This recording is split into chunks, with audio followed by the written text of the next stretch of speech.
Good morning. I'm Merle Kerkhoff born and raised at Templeton, Iowa.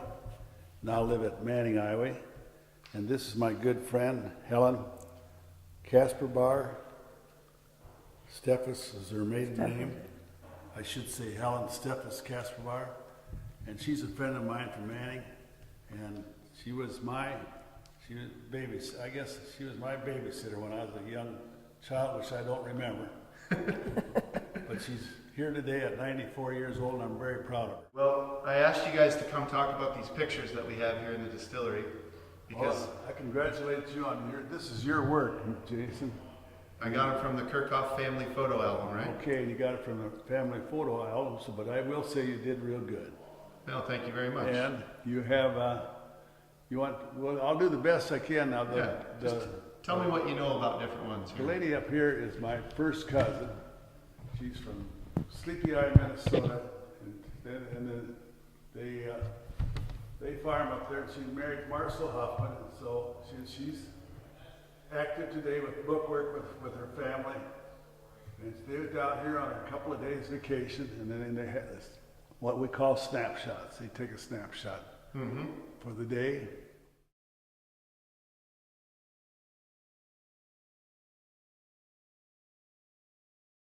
The next one is about the Kerkhoff home place. It looks like it's on fire, but I do not recall that, Jason. I'd be kidding. Maybe Helen remembers. I think maybe it's just smoke. It's just snow. It looked like a little snow on top. But you know that's a house that you helped. Yeah, Mom and Dad. I helped his grandma. So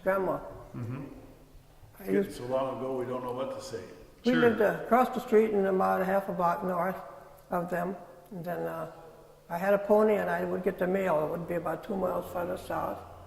And then I would bring it along for Grandma Kerkhoff. And when I get there, then she would come out of the house and just get it from me. If I didn't even have to get off of the pony. And that's what I remember.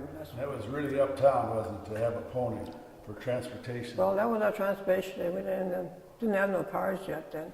You don't happen to remember the pony's name? No. No? Okay. No, I wouldn't know. That's too far Okay, back. Helen.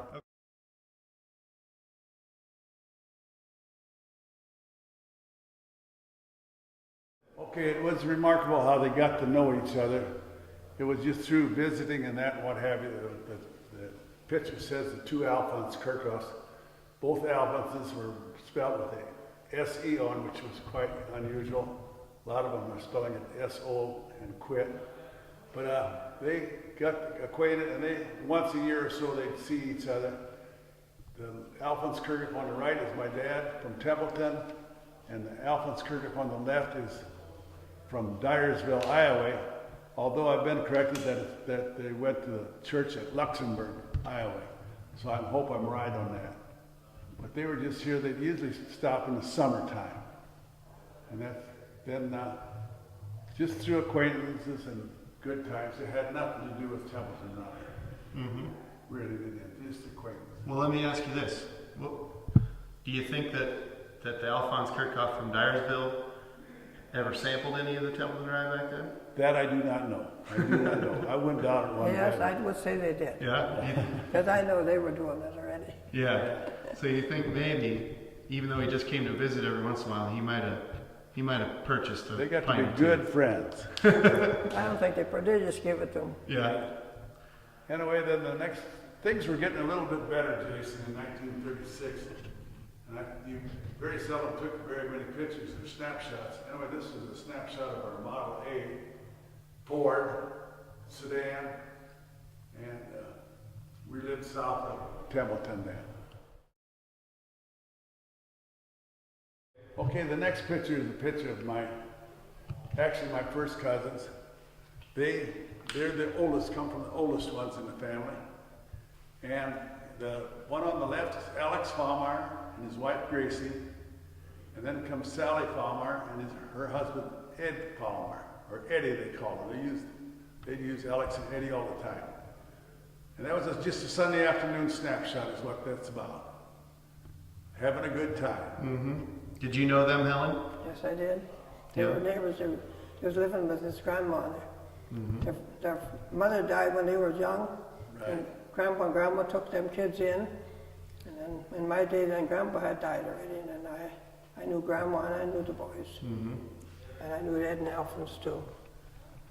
And one thing I always remember, they were actually brothers that stayed at our house. The folks just got married, what they talked about. But really at 15 or so, they went out and they worked out. Mm-hmm. They come home maybe on Sunday afternoon, change of clothes or something like that. And they'd always stay with whoever hired them. Mm-hmm. Yeah. Any place they could get money. They worked hard, you might say, all their life. Yes, they did. That's a snapshot after the day's work, sitting in a rocking chair in our kitchen. That was our kitchen at home. I remember the telephone, the hanging telephone very good, and also the calendar, Christmas calendar from Manning Creamery that we got up there on the wall. It was always a beautiful thing to have. And the rocking chair. And the phone, other than that, why, that should, about the way it ended up after working from morning to night, sit down and rest. I guess, I don't know, we children, I guess we just went outside and run around. This is our home place south of Templeton now, about 2 miles. Lived along the highway at that time. And this snapshot was taken in 1937 of our new V8 Ford, 85 Ford, streamlined car. And that is the home that we all were raised in. All of us kids were raised except the youngest one, Joyce. She was taken from up to the hospital. The rest of us kids were born in this house and went from there.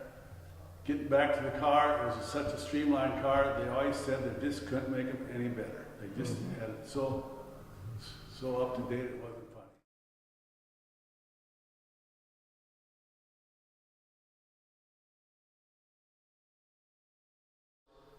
I remember that white horse real good, but I want Helen to tell me what she thinks of this. I don't remember that horse. I know, but this is a Sunday afternoon Oh, yeah? down in Hank Friedman's. Oh, Henry Friedman's place. Yes, that big hill. Yeah? You can almost jump on that horse sideways, you know. But I wish I knew the horse's name. I'm sure if I asked my sister, she'd know. But this is a Sunday afternoon. We'd rode that horse all Sunday afternoon. When you were this age, did you know that there was whiskey being made? And No, we never knew about a drop of whiskey. Never knew about a drop of whiskey being made. I imagine while in the house they talked about it Yeah. because they were close. But then they had code words and stuff, and then you wouldn't catch on what it meant. Well, that's what reminds me of that telephone. You know, that telephone was a long and two shorts. That was our ring. Yeah? And that was their, But when they knew anybody was coming, then they would just say a certain word, and that meant that. yeah. That meant the Raiders are coming And then someplace. they talked German so the kids could understand. That too. Do you remember any of those words that they'd use? No. No, they didn't tell you. I just know they had slang words. Mm-hmm. That they used them, and that meant something. They knew what it meant. We Yep. did.